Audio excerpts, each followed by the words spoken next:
Hello everyone, आप सभी का स्वागत है स्टडी द बेसिक में। मेरा मीनू शर्मा। तो चलिए, हमारा जो लेसन चला था devotional path to the divine का, ये पार्ट 2 है, क्योंकि वो पहली वाली वीडियो थोड़ी बड़ी हो गई थी और मैं नहीं चाहती कि आप इतनी बड़ी वीडियो देख के बोर हो जाएं। तो चलिए, अब इसको ही हमने 2 पार्ट में डिवाइड कर लिया है। और प्लीज मैं आपसे रिक्वेस्ट करूंगी, किसी भी चैप्टर को याद करने से पहले या उसको रिवाइज करने से पहले एक बार आप पूरे लेसन को गो थ्रू कर लीजिए, ताकि आपको सारी जो चीजें हैं, जो इंपॉर्टेंट पॉइंट्स हैं, वो एकदम से आपके दिमाग में वापस से रिटेन हो जाए। तो चलिए शुरू करते हैं। और मैं आपसे रिक्वेस्ट करूंगी कि अगर आप हमारे चैनल को देखते हैं, हमें पसंद करते हैं, तो प्लीज हमें सब्सक्राइब करें, क्योंकि आपका एक सब्सक्रिप्शन हमको क्या करता है, हमको मोटिवेशन देता है। तो चलिए शुरू करते हैं बच्चा पार्टी। अब है new religious development in north India. अब नॉर्थ इंडिया में मतलब उत्तर भारत में अब बहुत सारे रिलीजियस चेंजेस आने लग रहे थे। अब वो रिलीजियस चेंजेस कैसे थे? So the period after the 13th century saw a new wave of भक्ति मूवमेंट इन नॉर्थ इंडिया। अब ऐसा पीरियड आया 13वीं शताब्दी में, 13th सेंचुरी में एक ऐसा पीरियड आया कि एकदम से एक लहर सी आ गई। सब लोग इतने रिलीजियस हो गए कि एक लहर सी आ गई और उसको कहा गया भक्ति मूवमेंट। क्या कहा गया बच्चा उसको? Bhakti movement. This was an age when Islam, Brahmanical, Hinduism, Sufism, various standards of bhakti and the Nathpanth, Siddhas, yogis influenced one another. अब क्या हो रहा था? जितने भी सारे ये भक्ति के मूवमेंट थे, जो नागाज हो गए, हिंदुज्म हो गया, सूफियाना हो गया, और जितनी भी ये नागपंथी हो गए, अब ये क्या हो गए, हर प्रकार से एक दूसरे को ये क्या करने लगे, इफेक्ट कर डालने लग गए, एक दूसरे को इन्फ्लुएंस करने लग गए, कि जिसकी जो अच्छी बात थी लोगों ने उसको अपना लिया, जिसमें अगर उन्होंने कुछ ज्यादा ही कॉम्प्लिकेटेड सा सिचुएशन देखा तो उससे वो भाग लिए। तो अब क्या होता है, लोग हो रहे हैं आपस में एक दूसरे के जो बिलीफ है उनसे इन्फ्लुएंस हो रहे हैं। We saw that new kingdoms were emerging and people were taking up new professions and finding new roles for themself. अब हमने देखा पहले ब्राह्मणों ने 4 कास्ट सिस्टम बना दे, 4 लोग थे, ब्राह्मण, क्षत्रिय, शूद्र और वैश्य। उसके बाद उन्होंने देखा कि नहीं, जो काम है उसको करने के लिए और भी लोग होने चाहिए, तो उनकी भी जाति होनी चाहिए। तो ऐसे सुनार, लुहार और कोबलर, बहुत सारे लोग, ऐसी जातियां आ गई। अब उसके बाद क्या हो रहा है कि जो नए नए किंगडम्स हैं वो भी तो आ रहे हैं।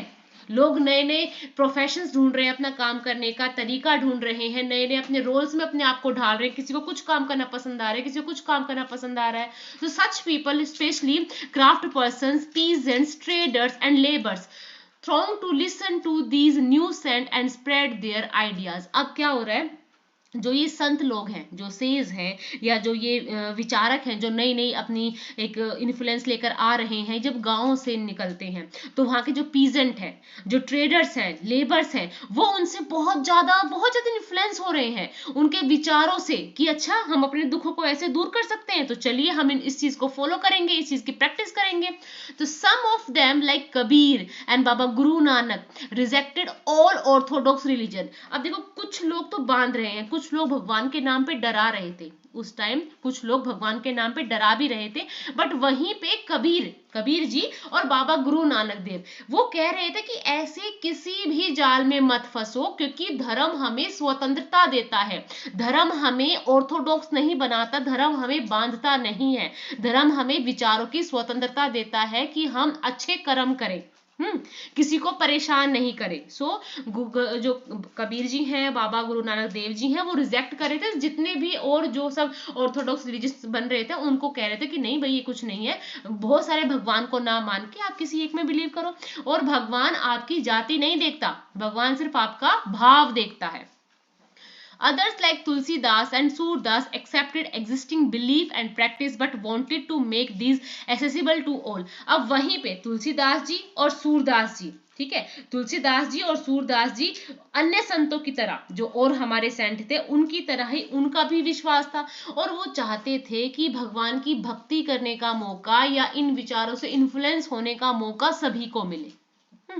Tulsidas convinced of God in form of Rama. अब तुलसीदास जी ने राम जी को अपना आराध्य बनाया। तुलसीदास जी भाई राम से ज्यादा प्रभावित थे। Tulsidas composition the Ramcharitmanas written in Awadhi. अब यहाँ पे यह आपके लिए क्वेश्चन है, तुलसीदास जी यहाँ आपके नोट्स भी बन जाएंगे, यहाँ आपको समझ भी आ जाएगा। तो हर एक क्वेश्चन को या जिस चीज को मैं अंडरलाइन करती हूँ या लिखती हुई चलती हूँ तो आप उसको जरा ध्यान से देखें। सो तुलसीदास जी ने कंपोजिशन की थी किसकी? रामचरितमानस की। रामचरितमानस किसके द्वारा लिखा गया है? तुलसीदास के द्वारा। और किस भाषा में लिखा है? तो उनकी एक कंपोजिशन है अवधी में, क्योंकि उनका मेन टारगेट ही यही था कि जो लोग जिस भाषा को बोलते हैं उसी भाषा में लिखा जाए, ताकि लोग उसको सीधे से समझ सके, किसी बीच में पंडित या पंडिताइन की जरूरत ना पड़े। तो तुलसीदास द्वारा रचित है रामचरितमानस, किस लैंग्वेज में है? अवधी लैंग्वेज में है। Is important path as an expression of the devotion and a literary work. Surdas was an ardent devotee of Krishna. अब यहाँ पे जहां हमने देखा तुलसीदास जी जहां राम को मानते थे, लॉर्ड रामा को मानते थे, वहीं सूरदास, सुरसावली आपने नाम सुना होगा, तो ये भक्त थे कृष्णा जी के। कृष्णा जी को मानते थे सूरदास जी। अब यहाँ पे आ जाते हैं हमारे सूरदास। सूरदास जी, सूरदास किसको मानते थे? कृष्णा को। His composition is compiled in Sursagar, सुरसावली, सतिया लहरी। ठीक है, यह है साहित्यक लहरी, साहित्य लहरी। ठीक है, सूरसागर, सूरदास ने बहुत सारी लिखी है अपनी। कौन कौन सी है? सूरसागर, सुरसावली एंड साहित्य लहरी। तो यहाँ पे हम ध्यान रख देते कि कितनी कॉम्पोजिशंस है। कॉम्पोजिशंस तो पहली है सूरसागर, जैसे सूरदास ऐसे सूरसागर, सुरसावली, सुरसावली और साहित्य लहरी, साहित्य लहरी। ठीक है, ये सब किसके द्वारा लिखी गई है? सूरदास के द्वारा लिखी गई है। Express his devotion. Also contemporary was Shankaradev, Shankaradev of Assam, late 15th century, who emphasised devotion of Vishnu. अब विष्णु जी के भी भक्त आए, वो कौन थे? शंकरदेव। शंकरदेव असम के थे। And compose poem and play in Assamese. अब उन्होंने असम के थे, तो असम की जो लैंग्वेज है असमिया, उस वाली लैंग्वेज में शंकरदेव ने सारे विष्णु भगवान की जितनी भी कविताएं थी, जो जिनके उनके प्रति जो भाव था, उन्होंने उसी भाषा में लिखा। He began the practice of setting up namghar और houses of recitation and prayer, a practice that continue to death. अब एक क्वेश्चन आता है, नामग्रह की जो स्थापना थी वो किसने की? नामघर की जो स्थापना वो किसने की? वो किसने की थी? शंकरदेव ने। बेटा बच्चे यही पूछते हैं कि ये क्वेश्चन कहाँ से आया, मैं तो पढ़ा ही नहीं था। नहीं, नामघर, नामघर का किसने किया था? ये किया था शंकरदेव ने। और ये क्या थे? ये हाउसेस थे।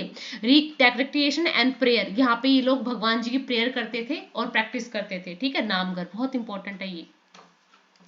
These tradition also include saint like दादू दयाल। अब दादू दयाल, रविदास, मीराबाई, इन सब का भी जिक्र आता है। अब मीराबाई कौन थी? सो Mirabai was a Rajput princess married into the royal family of Merwar.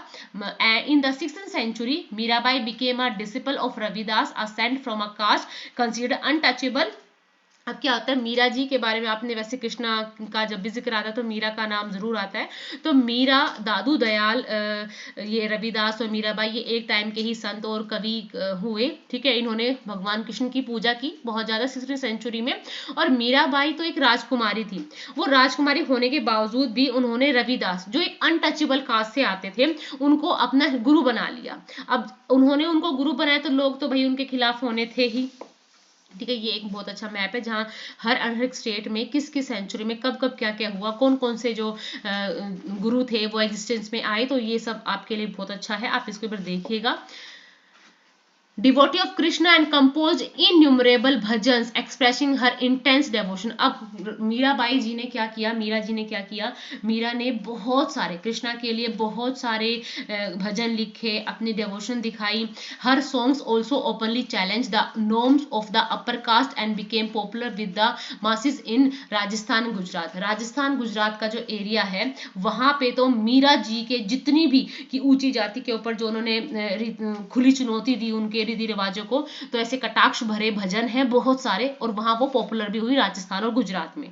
A unique feature of most of the saint is their work were compose in religious language could be sung. अब मेन बात क्या थी ना इन संतों की, इनके संतों की मेन बात यही थी कि इन्होंने जितनी भी अपनी पोम लिखी, जितना भी कंपोजिशन किया, वो सब लिखा इन्होंने किस लैंग्वेज में, उसी जहां ये रह रहे हैं ना उसी लैंग्वेज में, ताकि उस रीजनल लैंग्वेज को लोग समझ सके, ऐसा कुछ भी डिफिकल्ट ना हो कि वो उनकी समझ से परे हो। और उन्होंने क्या किया, वो इतने लोकप्रिय हो गए कि ये दर जितनी भी पीढ़ी आती गई ना, ये मुख से बोल के, मुंह से बोल के अपनी पीढ़ी दर पीढ़ी उस चीज को, जैसे एक भजन मुझे आता है वो मैं रोज गा रही हूँ, या जब भी कुछ एक इंपॉर्टेंट फेस्टिवल या कुछ होता है मैं गाती हूँ, तो बेसिकली उसको मेरे बच्चे भी सीख जाएंगे, और मेरे बच्चे उस चीज को गा रहे हैं तो उनके बच्चे भी सीख जाएंगे। तो ऐसे ही जनरेशन टू जनरेशन ओरली पास हो रही थी।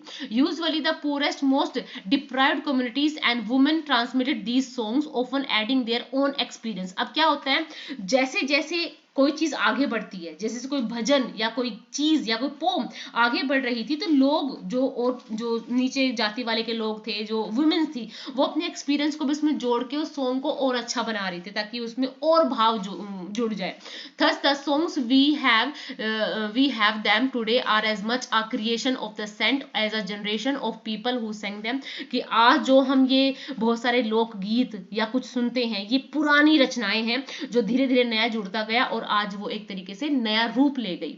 They have become a part of our living popular culture। और ये हमारी जीती जागती जन संस्कृति का अंग बन गए धीरे धीरे। अब ये यहाँ पे राणा जी के प्लेस में, क्योंकि इनकी शादी राधा जी की, मीराबाई की जो शादी और राणा जी से हुई थी, तो उन्होंने एक भजन लिख रखा है उन्होंने, अ क्लोजर लुक कबीर। अब कबीर के बारे में पढ़े तो देखो, कबीर बेसिकली कहा जाता है कि एक जुल्हा थे। ठीक है, देखो आप दिख रहे हैं कि बुनकर है, एक जुल्हा थे Kabir, who probably lived in 15 and 16 century. ठीक है, 15 से 16वीं शताब्दी के टाइम का इनका पीरियड बताया जाता है कि उस टाइम के ये बहुत ही प्रभावशाली क्या थे, सेंट थे।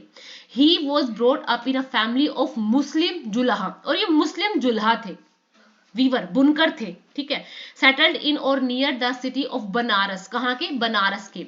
We have little reliable information about his life. हमारे पास थोड़ी सी ही इंफॉर्मेशन, क्योंकि ऐसा कुछ उनके बारे में किसी ने ऐसे लिखा नहीं, हम सिर्फ उनकी जो पोम्स हैं, जो उनके जो दोहे हैं, उनसे ही उनके बारे में जानकारी हासिल कर रहे हैं। We get to know of his idea from a vast collection of verses called sakhis and pads said to have been composed by him and sung by wandering bhajan singer. अब क्या हम जो भी हम उनके बारे में जानते हैं ना, वो उनकी साखियों से, उनके पदों से ही जानते हैं। ठीक है, क्योंकि उन्होंने जितने पद दिए थे, जितने चीजें उन्होंने लिखी थी, उनसे ही हमें पता चल रहा है कि एक्चुअल में कबीर कैसे इंसान थे, या किस जाति से या किस ऑक्यूपेशन से वो बिलोंग कर रहे थे। Some of these were later collected and preserved in Guru Granth Sahib, पंचवानी और बीजक। और जो उनकी जितनी कलेक्शन थी, बाद में कुछ लोगों ने, जो उनके सहायक बने, फॉलोअर्स बने, उन्होंने गुरु ग्रंथ साहिब में और पंचवाणी में और बीजक में उनके जितने भजन थे या उनके जो पद थे, उनको उसमें लिख दिया या उसमें प्रिजर्व कर लिया।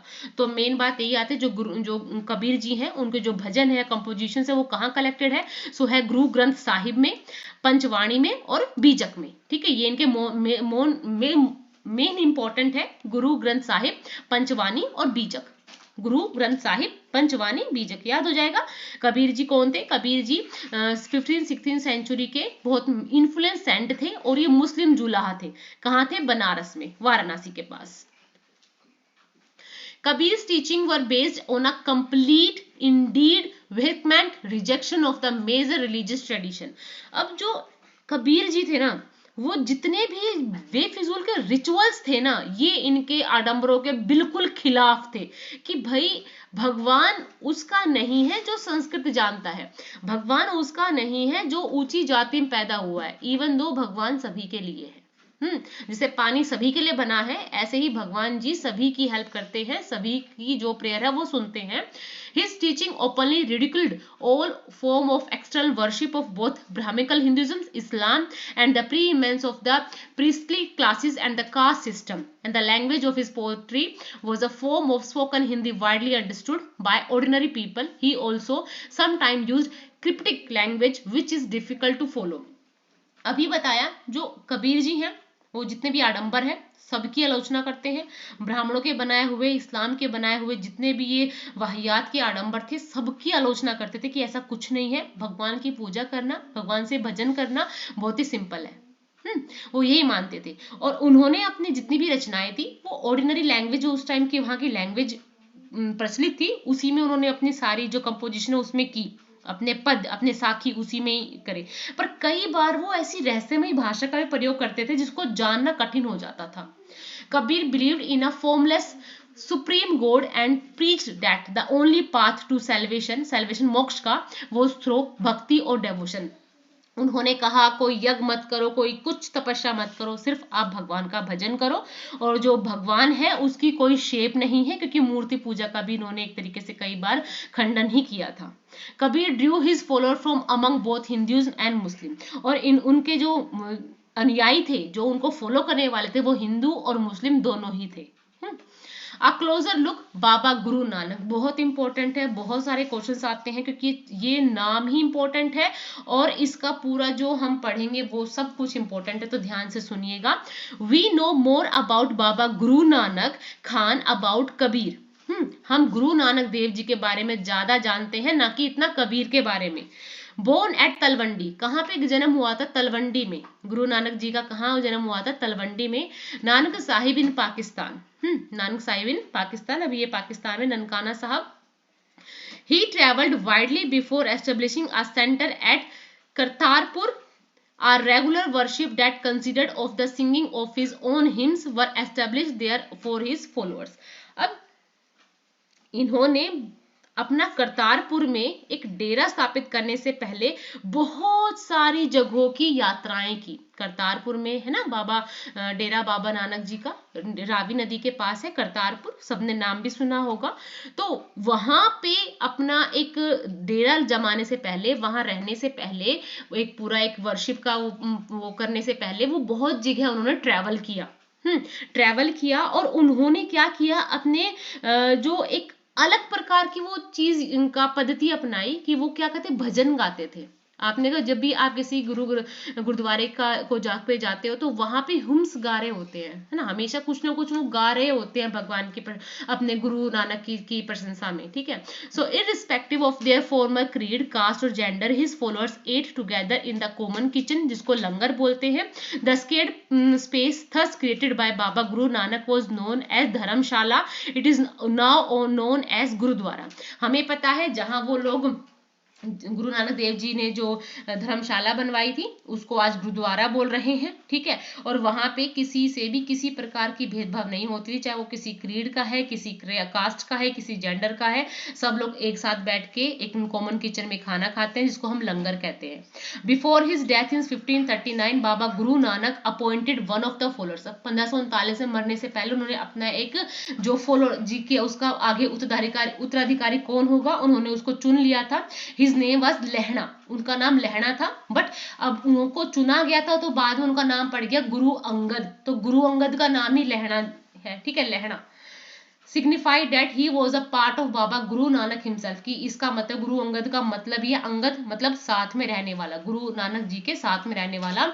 गुरु Angad compiled the composition of Baba Guru Nanak to which he added his own in new script known as Gurmukhi. अब इन्होंने क्या किया, गुरु अंगद ने ही, जो बाबा गुरु नानक जी थी, उनके जो रचनाओं तक का था, जो वो गाते थे भगवान के लिए, या जो कुछ वो जो उनकी रचनाएं थी, उनको क्या किया, संग्रह कर दिया, इनको कंपाइल कर दिया, और जिसका नाम है गुरुमुखी, ठीक है।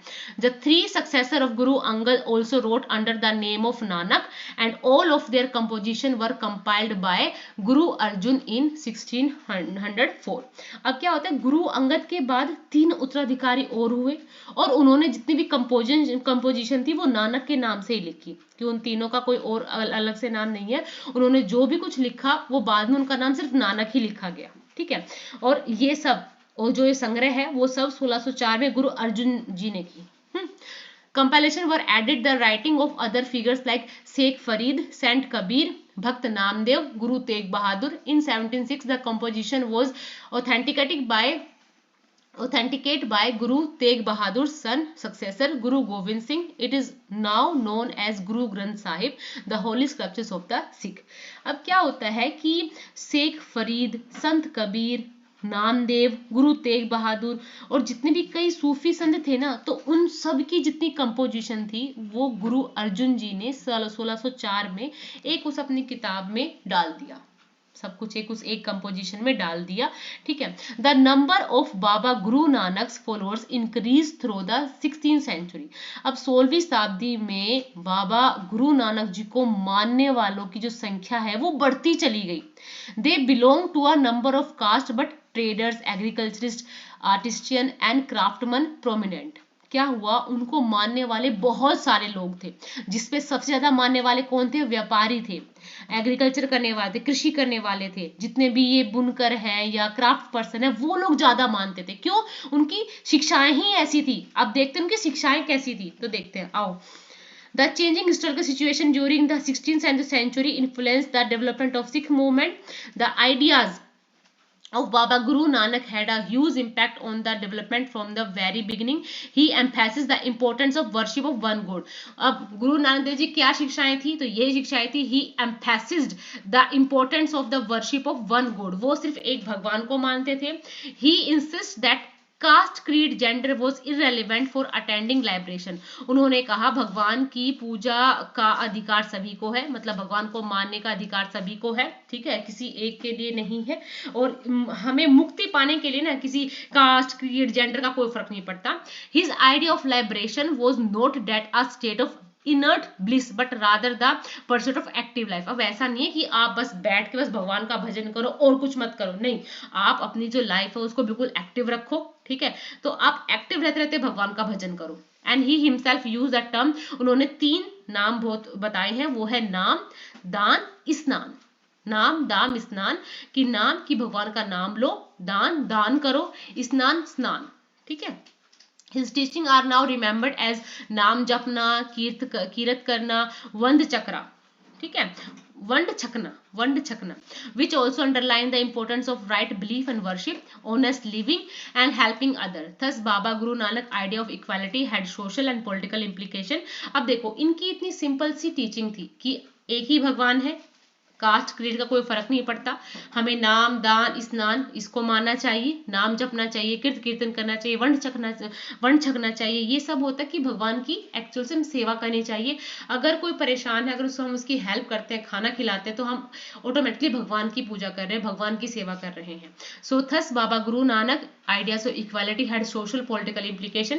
This might partially explain the difference between the history of the followers of the Baba Guru Nanak and the history of the followers of the other religious figure of the medieval century, like Kabir, Ravidas, Dadu, whose ideas were very similar to those of Baba Guru Nanak. अब ये जो संत थे, ये जो संत हुए या ये जो गुरु रविदास जी, नामदेव हुए, कबीर जी हुए, ये लोगों पे ज्यादा इम्पैक्ट इसलिए डाल पाए क्योंकि बच्चा इन्होंने जितनी भी रचनाएं की, इन्होंने जितनी भी भगवान के बारे में बताने की कोशिश की है, जो भी चीजें करने की कोशिश की, वो सब इन्होंने लोगों को उनकी रियल लाइफ में रिलेट रहने से करवाया कि आप काम करते करते भगवान का नाम जपो, आप किसी को परेशान मत करो, कोई परेशान है तो आप उसकी हेल्प करो।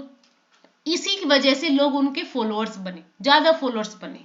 ठीक है, ना कि किसी बड़े का नाम लेने से।